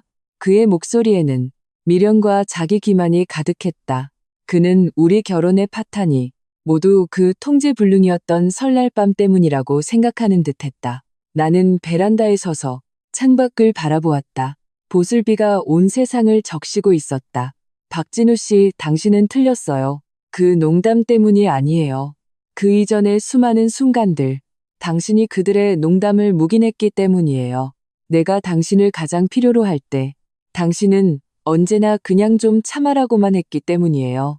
당신 마음속에서 나와 예나의 존엄과 감정은 언제나 당신의 체면과 효도 뒤에 있었기 때문이에요. 설날 밤은 우리 결혼의 파탄의 시작이 아니라 종착점이었어요. 그날 밤은 아무것도 망치지 않았어요. 그저 내가 완전히 깨어나게 했을 뿐이에요. 말을 마친 후 나는 더 이상 그에게 어떤 대꾸의 기회도 주지 않고 조용히 전화를 끊었다. 그리고 그 번호 역시 수신 차단 목록에 넣어버렸다. 비는 어느새 그쳤다. 한 줄기 햇살이 구름을 뚫고 젖은 땅 위에 찬란한 무지개를 드리웠다. 나는 그 무지개를 보며 문득 모든 것을 내려놓을 수 있었다. 나는 마침내 과거와 완전히 작별할 수 있게 되었다. 시간은 최고의 치료제였다. 반년 후 나의 삶은 완전히 새로운 궤도에 들어섰다. 나는 뛰어난 업무 능력으로 회사에서 승진했고 연봉도 2배로 올랐다. 나는 더 이상 생활비를 위해 전전긍긍할 필요가 없었고 마음껏 예나와 나 자신에게 좋아하는 것을 사줄 수 있었다. 나는 예나가 좋아하는 발레 학원에 등록시켜 주었고 매주 주말마다 아이와 함께 수업에 갔다. 거울 앞에서 마치 자랑스러운 작은 백조처럼 발끝으로 서서 회전하고 뛰어오르는 아이의 모습을 보며 내 마음은 전례 없는 만족감과 행복으로 가득 찼다. 나 자신을 위해 요가와 꽃꽂이 수업도 등록했다. 일과 육아 외에 나는 비로소 나 자신을 제대로 사랑하는 법을 배우기 시작했다. 나는 오랫동안 길렀던 긴 머리를 자르고 세련된 정장을 입었다. 회사 동료들은 내가 마치 다른 사람이 된 것 같다고 했다. 자신감 넘치고 여유 있고 눈에 빛이 난다고. 그렇다. 한 여자가 더 이상 누군가에게 의존할 필요가 없고 누군가의 눈치를 보며 살 필요가 없을 때 그녀는 저절로 빛이 나는 법이다. 또 다른 주말, 날씨가 맑았다. 나는 공주님처럼 예쁘게 꾸민 예나를 데리고 시내의 공연장으로 향했다. 아이가 오랫동안 기대했던 어린이 뮤지컬을 보기 위해서였다. 공연은 아주 훌륭했고 예나는 눈을 떼지 못하고 관람했다. 때로는 배를 잡고 웃고 때로는 긴장해서 내 손을 꼭 잡았다. 공연이 끝나고 나는 예나의 손을 잡고 공연장을 나섰다. 따뜻한 햇살이 우리 모녀의 몸 위로 쏟아졌다. 나른하고 기분이 좋았다. 공연장 입구 계단에서 우리는 뜻밖의 사람과 마주쳤다. 박진우의 먼 친척뻘 되는 사촌 누나였다. 설날 밤 그녀도 그 자리에 있었다. 그녀는 우리를 보고 처음에는 놀라더니 이내 어색한 미소를 지으며 다가와 인사를 건넸다. 어머, 지수 씨 아니야? 오랜만이네. 점점 더 예뻐지네. 나는 그녀에게 예의상 고개를 끄덕였을 뿐 더 말할 생각은 없었다. 하지만 그녀는 끈질기게 나와 예나를 번갈아 훑어보며 걱정하는 척 물었다. 진우랑 이혼했다고 들었어. 정말 안타깝다. 혼자 애 키우기 힘들지? 그녀의 말투에는 값싼 동정과 고소함이 섞여 있었다.